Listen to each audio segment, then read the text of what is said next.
City India news, महाराष्ट्रातील लोकप्रिय news channel.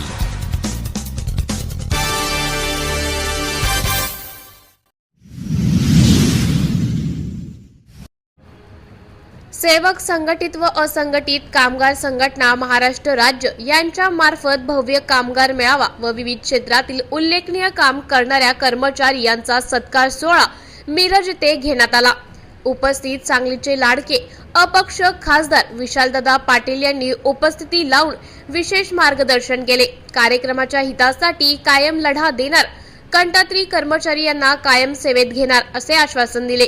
तसेच संघटनेचे संस्थापक अध्यक्ष उमर फारुक ककमरी यांनी सर्वांचे आभार मानले व संपूर्ण महाराष्ट्रभर संघटनेची बीज पेरू, महाराष्ट्रातील कामगारांचा आवाज दिल्ली दरबारी संघटनेच्या मार्फत पोहोचू अशी खात्री दिली।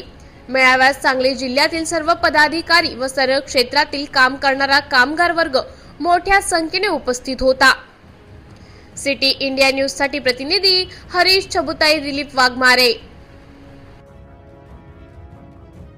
त्यांनी एवढा मोठा पुढाकार घेतलाय आणि हे काही साधं काम नाही आहे, कारण ज्यावेळेस आपण कष्ट करत असतो, आज सकाळच्या तुम्ही कष्ट केला आणि तुम्ही सेवा देत असता आणि सेवा दिल्यानंतर कोणतर पाठीवर हात ठेवला पाहिजे, त्यासाठी फारुक भाईंनी जे प्रयोग करतो।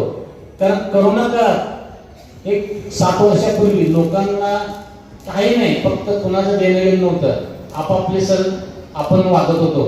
पण ज्या टाइमिंगला कोरोना आला त्या टाइमिंगला माणूस माणसाला अक्षरशः घरात सुद्धा शिवून घेत होता, आपल्या एकाला सुद्धा, इतकी परिस्थिती बेकार होती।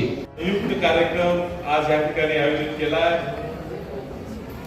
त्या कार्यक्रमासाठी प्रमुख पाहुणे म्हणून उपस्थित असलेले आमच्या काँग्रेस पक्षाचे अध्यक्ष, स्टँडिंगचे माजी सभापती माननीय संजय बाबू मेंढे, श्री तानाजीराव सातपुते ज्यांनी हे आयोजन कार्यक्रमाचं केलेलं आहे, ते उमरभाई ककमरे, त्यांच्या सोबत त्यांचे सर्व वेगवेगळ्या तालुक्याचे पदाधिकारी